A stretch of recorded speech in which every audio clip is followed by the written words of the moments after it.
Voilà pourquoi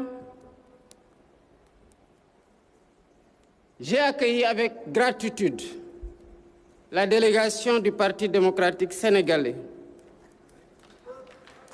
venue solliciter mon haut patronage pour la célébration de ce centenaire.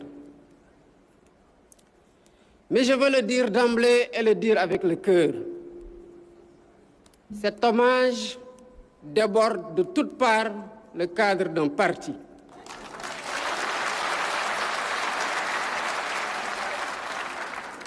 Le président Wade n'appartient plus au PDS seul.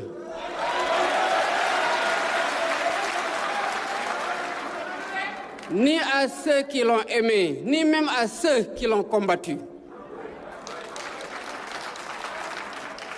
Il appartient au patrimoine de notre nation. Et c'est en notre nom à tous, par-delà les familles politiques et les fidélités d'un jour, que je m'adresse à lui.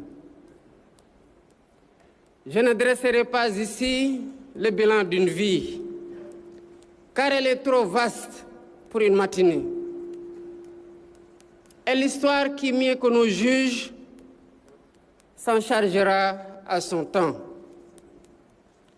Je voudrais seulement, devant notre jeunesse surtout, m'arrêter sur quelques-unes de ses vertus, non pas pour les admirer dans le passé comme l'on visite le monument de la Renaissance,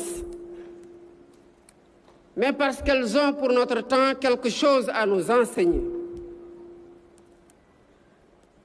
La première vertu du président Wade est la patience.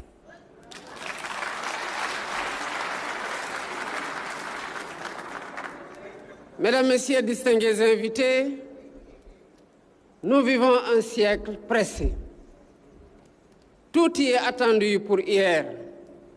La lenteur passe pour une faute, l'attente pour une défaite, la constance comme un entêtement d'un autre âge.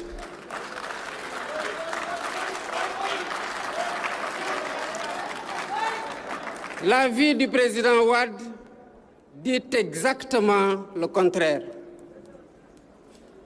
4 fois, il s'est présenté au suffrage de ses compatriotes. En 1978, en 1983, en 1988, en 1993, et 4 fois, il dut s'incliner devant le choix des siens. 4 défaites qui auraient brisé un homme ordinaire ou l'auraient jeté dans l'aigreur, dans la tentation du renoncement ou dans celle de la force.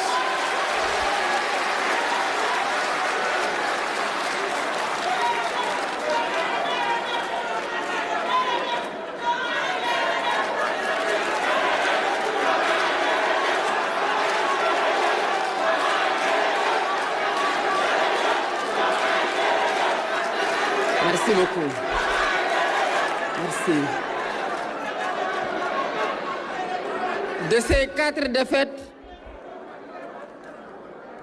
Wade en fit des marches, tout en refusant, disait-il, de marcher sur des cadavres dans sa conquête.